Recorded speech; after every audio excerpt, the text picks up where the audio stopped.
দর্শক, আমাকে একজন পোতায় গাছ ধরছিল দেখে মুদ বা খাওয়া পরে আমি কোনো মিশা থাকি না।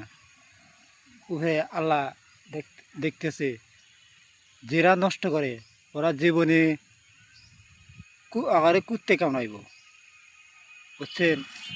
দেখেন, আমাকে পোতায় গাছ ধরছিল দেখে আমি নষ্ট হয়ে গেছি।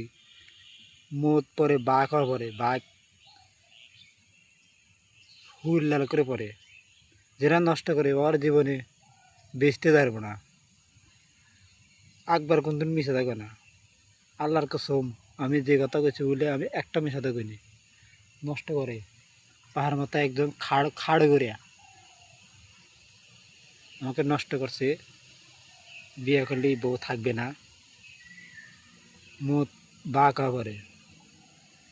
যারা নষ্ট করে ওর জীবনে ইতে পারবো না, ওর কুত্তে কামড়াইব। মরে গেলে ওর কুত্তে কামড়াইব। দেখেন, আমি কোনো মিশাতে কই না।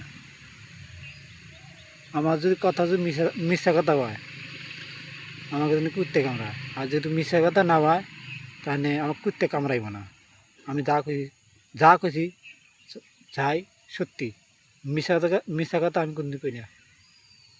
জানি একবার পাগল, ওর কথা কেউ বিশ্বাস দেবে না। আমার কথা যে বিশ্বাস দেবে সত্যি একটা কমেন্ট করবেন।